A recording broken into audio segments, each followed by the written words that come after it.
What's going on, everyone? So today we got to talk about the top 5 best meta decks from set 3 so far.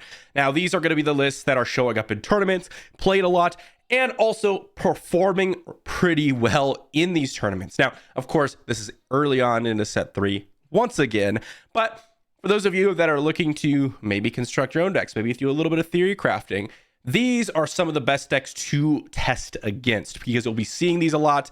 And of course, you'll be hopefully able to beat them through your testing process. And then you may be able to claim that your deck is pretty good as well. But before we do, big thank you to my patrons over on Patreon.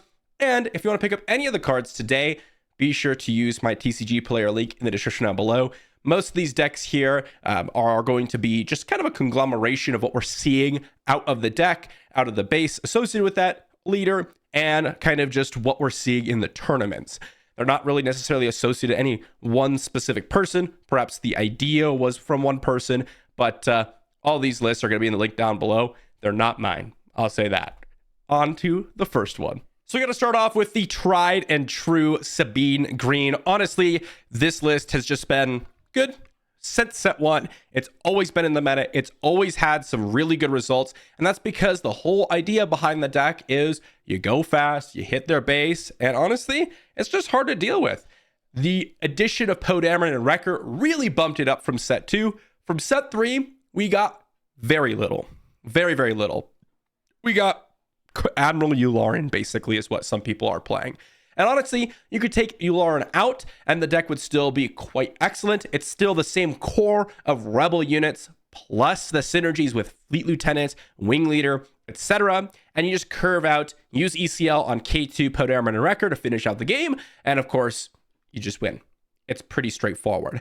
Couple of different modifications that some people are running, including some things that I at least recommend from what I've seen in tournaments and how Sabine Green has been playing lately. The first thing is Dark Sabers. You're going to want to try to avoid Dark Sabers in your main deck. Some of the matchups it's really good against, and some of the matchups, specifically Jango, it's really, really poor against. You don't want to go all in on a unit.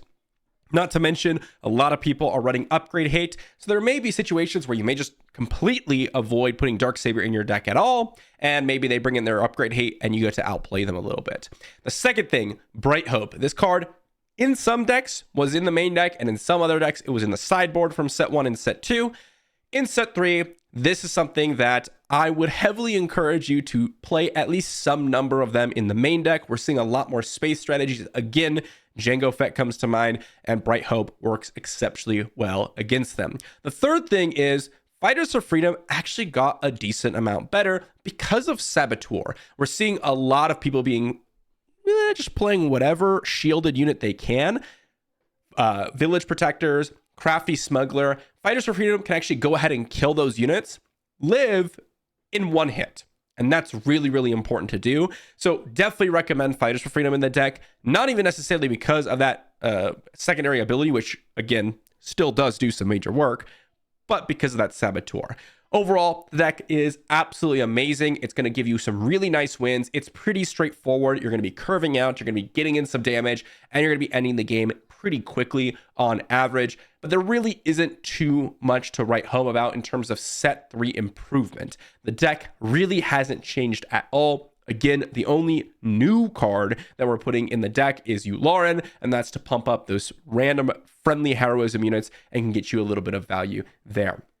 One other thing to note, I should say, is depending on the meta, Spec Force Soldier, see some number of them, 1 to 3. I mean, this deck has 0, but this was mainly going to be a conglomeration against the decks like, well, Jango Red, which don't have any Sentinels, but if you're finding yourself up against a lot of Sentinel-based decks, you might want to make that modification, go and drop in some Spec Force Soldiers. Next up, we got to talk about the newcomer from set 3, and that is Jango Red. This definitely is the spiritual successor of Boba Red Space. Instead of using Boba, of course, you're using Jango, and it's got you a little bit of additional tools. Okay, the big thing is you're able to play this really amazing tempo-based game by exhausting a bunch of your random units on the opponent's side of the battlefield with your own units on the ground side, and then use complete space domination to finish out the game. So the idea behind this deck is you play things like Greedo, ISB Agent, Crafty Smuggler. These early game units clog up the board. Maybe you attack in, kill your own unit, but you get to exhaust their unit. Perfect. That's exactly what the deck's trying to do. ISB Agent gets a damage out. Tarkin Town that away. Clear out the early game. All you're trying to do is mess up your opponent's early game strategy, and then you curve into things like the P-38, getting a damage, exhausting something, punishing one, 7th Fleet, just space damage. And then to close out the game, you're using a combination of Triple Dark Raid, your 6 drops in Fet's Fire Spray Ruthless Raider, and Heavy Persuader Tank. Heavy Persuader Tank is a really nice addition from set 3. It's a little bit of an unassuming card, but the idea behind it is we're playing a bunch of trash units in the ground arena, or even some of our space units that have some death triggers like P-38 or Ruthless Raider. You can exploit those away, get this guy down a little bit earlier, deal damage, exhaust something else, and have a 6/5 on the ground. And then, of course, this whole thing is backed up by the classic Villainy Cunning Event Array. We got Surprise Strike, we got Waylays, we got No Get to Me Dead, and in the aggression side of things, we got Daring Raid and Force Choke. Daring Raid works really well with Tarkin Town. Again, the whole idea behind this deck is to be playing a tempo-based game. You're trying to clear out your opponent's early units with Tarkin Towns and various damage units / events. And then as you get into the mid game, you go into the space arena, but because your opponent has no early game, they don't really have a way to race you, despite being on a 25 HP base. And then with space, it's harder to interact, so you can kind of slowly close out the game, while again, if they do have any interaction, exhausting those units in the space arena or in the ground arena to stall out those games and actually close the game with those space units. Since space, generally speaking, has lower damage, lower stats than ground units, Jango does not necessarily rush you down in a way that you're losing on like turn 4, turn 5s every single time. It's more of you're getting this slow death of not being able to interact with your opponent's units, and that's the goal of Jango. It's a little bit different than the Sabine, hence why we're playing the Cunning, or why Cunning kind of has its name. Cunning's all about disrupting while putting on pressure, and this deck does it well. So very, very solid aspect to this. As I mentioned in previous videos, you could also change this up drastically, and instead of going with that space strategy, double down on the exhausting portion and try to take control of the ground arena by running things like Fifth Brother, now there are 2 of them, etc., and running that classic Villainy Cunning curve out shell. Either way, this deck is extremely good. The space is by far the more meta version at the current moment. Definitely give this a try. It's a lot of fun too. Next up, we got Han Yellow, and this is at least my personal favorite of the 5 that we're going over today. It is a ton of fun, and we did get some new stuff from set 3. Of course, this deck really broke out in the beginning of set 2 when we saw it take down some tournaments, mainly because people were extremely excited about the Tech DJ combo, being able to steal your opponent's resources and, well, never give them back, because the way Han's ability is worded can be extremely, extremely powerful. Obviously very good against the mid-range and controlling strategies, but against some decks that are a little bit more, well, trying to get to those 5 resources, maybe like a Jango flip, for example, this can still come into play. But the important part about this is that you don't want to tunnel too much on the Tech DJ combo. It's extremely good if it comes down, but you also just have an array of really nice, again, disruption alongside pressure. Getting out a turn 1 Ezra or a turn 1 Bodhi, being able to pick apart your opponent's hand and getting some pressure down. Curving that into things like Kira, Cantina Bouncer, bouncing your opponent's units, disrupting their opponent's hand. A new addition in Plo Koon coming down. Not often will you have that coordinate active all that frequently, but just ambushing something for 3, killing off a battlefield marine or a random ISB agent, still extremely good. And then when you do flip Han the next turn, it actually does tend to have coordinate, which does 6 power attacker. One of the earlier game units that's brand new from set 3 is R2D2. This helps you kind of mess with your hand and pick what you actually want by discarding some cards and maybe searching the top of your library, but also just being a 2/4 coming down. A new 7 resource play in Enfys Nest. I think a lot of people are underrating this card, especially as you just saw with Jango. Han Solo, the unit, still good, doesn't do anything against Jango for the most part. Reason being, yes, there's Jango that you can hit with Han Solo, but it doesn't even kill, and it straight up just, well, trades with Jango. If like you play Han Solo and after they've attacked with Jango or deployed Jango, and then they just attack your Han Solo, it's just a straight up trade. But more importantly, your opponent's going to be in space a lot of the time. Enfys Nest does interact with that and can even do things like bouncing a Ruthless Raider, which isn't something that you don't always want to do, but can be something that's applicable. In our space, we also have some really, really important additions with Yellow Heroism, and that is Millennium Falcon, Ozatech Gunship, and the other Millennium Falcon. I guess you shouldn't say additions, but things that were always good. This Millennium Falcon can completely take over the game nowadays, especially with people going into space. Same with the Liberator gunships, and same with the Millennium Falcon, all of which have ambush or ready up immediately, which is really important when your opponent's trying to play a tempo-based game. We back all up the strategy with a bunch of events and the Hotshot Blaster. Speaking of, Hotshot Blaster with Enfys Nest allows you to bounce things like, well, Fet's Fire Spray or even Heavy Persuader tank back to opponent's hand because it gives it an extra 2 power, which is absolutely amazing. But running things like Cunning, Waylay, Surprise Strike, Spark Rebellion, just kind of disrupt your opponent's hand, disrupt your opponent's board, and get in for a bunch of damage. Same thing with like Bamboozle. Really nice tempo play. Couple of cool additions in the sideboard, or I guess you say one addition. Clear the Field works really well. If your opponent plays any duplicate unit, this can be an absolute disgusting card, but it's also just a 2-cost resource, 2-resource Waylay in a lot of situations, which is really nice. This deck still has some game against the controlling decks, against the mid-range decks, because you can disrupt your opponent's resources, which is something that most decks cannot do, and you can still out-tempo them, getting your Han Solo, doing the Han Solo 7 turn where you get that Enfys Nest or Han Solo unit down and can completely dominate the game that way. And against the Jangos, you have that tempo advantage in the Falcons and gunships and things like that to where you can actually compete with them and not get completely overrun. Just keep in mind, this deck still very good and still one of the better decks to be playing. And another one that's been a breakout from set 3, really impressive, by the way, to see 2 decks of these 5 that I'm mentioning being set 3 leaders, as well as fill with a few set 3 cards across the board, which is really, really awesome. That's Anakin Blue. Now, we saw a lot of different variations of Anakin. We saw Anakin Red, Anakin Blue, Anakin Yellow, all that type of stuff, kind of teetering in the meta, but Anakin Blue has had the best results so far. And mainly, that is due to a really nice couple of pieces of interaction to deal with the other decks that are in the format, Sabine, as well as Jango, as well as Han. Perilous Position, another really nice addition from set 3, just absolutely does some good work against a lot of the space units, getting through the shield tokens, but also being able to be played on random opponents, leaders, and shrink down bigger things to allow your smaller things to deal with them. Perilous Position plus Yoda ends up making your Yoda maybe like a 4-powered attacker, kind of, by shrinking your opponent's units, which can be really, really nice. But that's not all. You have Anakin himself, which makes a lot of your early game units that were in this kind of vigilance heroism a real threat. It's similar how Ray Blue used to work, or Ray Red used to work, where you'd put an experience token on like an Arc 170 and suddenly it's a 3-powered attacker, which has to be dealt with, right? And it can't just be ignored and you play your higher curve units because it actually can compete with them in terms of stats. Same thing with the front side of Anakin's abilities. Suddenly your Yoda attacks for 4 and you don't even get hit by your own ability from it, which is really, really amazing. Another really important card in this deck is Village Protectors. This just gives you so much time.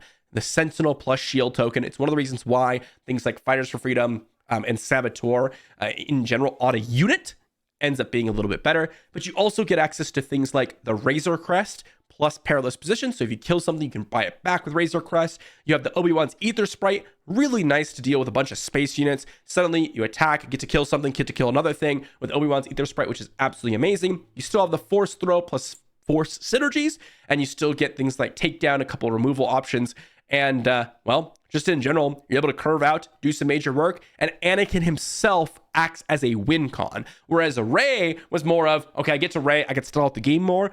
Anakin comes down and he's like 6, 7, 8 power.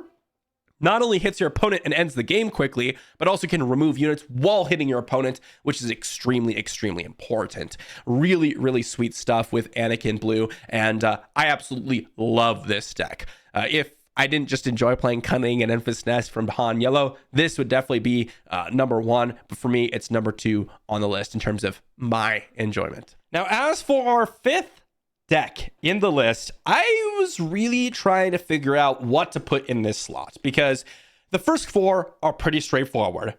Meta Sabine, Double Yellow Han, Jango Red, it's like the breakout deck. Anakin Blue, these are the breakout decks. The other two are just standard, really solid ones all the way back from set 1. I think most people would kind of immediately, when they think of some best decks in the format from set 3, those are the ones that they immediately think about. Bossk Blue, by all means, an amazing deck, and it would be in the conversation. The reason why he is the one on this list is because of the other decks on the list. This deck has a really nice matchup against both Anakin Blue and Jango Red, and does pretty well against Han Double Yellow as well, assuming they aren't able to get that Tech DJ combo off, and still does good against the Sabine Greens. What new cards did we get from set 3 for this deck? Well, we talked about the Perilous Position before. Really solid card. Again, that guaranteed value. Doesn't just have to be make an opening, but in some cases it can get you even more value on things like a leader. But the other card, and this one's really important, is Merciless Contest. This essentially acts as 4th, 5th, and 6th copies of Power of the Dark Side, giving you 6 copies of a turn 2 guaranteed removal option, which is absolutely amazing in this deck. So those two cards got a lot, or at least caused Bossk Blue to get a lot better, and you're still running that standard bounty, a little bit of bounty, extra value, early to deploy leader, lots of controlling aspects, and then getting to the late game. Again, the reason why this is in the 5th slot is because Jango Red, all that exhausting he does, doesn't really affect you. You can kind of ignore it, and then you can heal past a lot of the things that they're doing. Double Yellow Han, they've got a lot of tempo plays. You can remove them if they have the Tech DJ combo. You can then sometimes just remove the tech before it becomes a problem. And if they just deploy threats while using cards in their hand, you can oftentimes survive those, and then they'll be down a bunch of cards, and then you'll be totally fine. And in Anakin Blue's case, well, they're playing a lot of weaker units, and the whole idea is that they get better with Anakin's ability, but they don't really attack your hand as much without things like pillage in the deck, because you're running force throws and, forces with me and that type of stuff. A little bit more controlling style, not really attacking your hand and getting value that way, though, which is really important because that's what control struggles a little bit more against, rather than just playing these weaker units and trying to trade up with Anakin's action. Not to mention, Anakin is a win con, and against the hard control decks, he becomes a 4/7, which is completely different from when he's a 6/7, 7/7, or 8/7, and that is what makes Bossk Blue an amazing deck in the meta right now. Of course, there are a bunch of other random decks below these decks that we're talked about today that have a decent matchup against Bossk Blue. But the ones that are most prevalent, especially the Anakin and Jangos, they do struggle a good amount against Bossk. And it was the same thing with Boba. Boba's one of the hardest matchups was those control decks, and that's why they kept popping up, and that's why Bossk Blue is in that 5th slot. Absolutely sweet deck. I know some people hate this, and they're like, dang it, they've got a hard control deck in the top 5, at least for this video today. But yeah, it performs well. What can I say? Nothing really too crazy in the sideboard in terms of set 3 cards. I ran a couple Equalize here. I think that is a really nice sideboard card. If you are fighting those space-based decks, there's turns where you can go like removal, and then by the time you reach the 5 resources, you can potentially kill 2 separate things. It happens all the time, but it depends on the matchup. But overall, just pretty standard hard control stuff, and just really good in the meta. So that's going to be the top 5 list as of right now in set 3. There's going to be a lot of disagreement, a lot of people who think some decks are above others. Regardless of any of that, one thing is certain is that these top 5 decks are among the best. Even if a lot of us disagree with where they're going to be placed, these should be on your radar. And even if you think, let's say, I don't know, double green Palpatine is a little bit better than these, or Palpatine yellow, or maybe some sort of new Han version in the top 5, which again, totally reasonable arguments for a lot of different decks. All of these ones here are ones that are going to show up, and ones that you're going to want to think about when building your own sideboard, main deck, etc. One thing's for sure as well, if you are playing in various different tournaments, the value of some of these decks can get higher or lower depending on it, right? Each deck has good and bad matchups, and depending on those matchups basically determines how well your deck is going to perform, alongside, of course, how good of a player you are. But let's say you're the best player in the world and you bring in a deck and it's just all hard control, and you're playing, I don't know, Han Yellow, or Annie Blue here is a better example. Well, suddenly you're probably going to lose a lot more. So just keep that in mind. If you know your store and you're going to win those store showdowns and you know your whole store plays Jango, maybe you want to consider bringing some Jango ruiners into the fray. But thanks for watching, everyone. Let me know if there's any other deck that you think it should be on this list. Drop it in the comment section down below, and I'll see you all for the next one.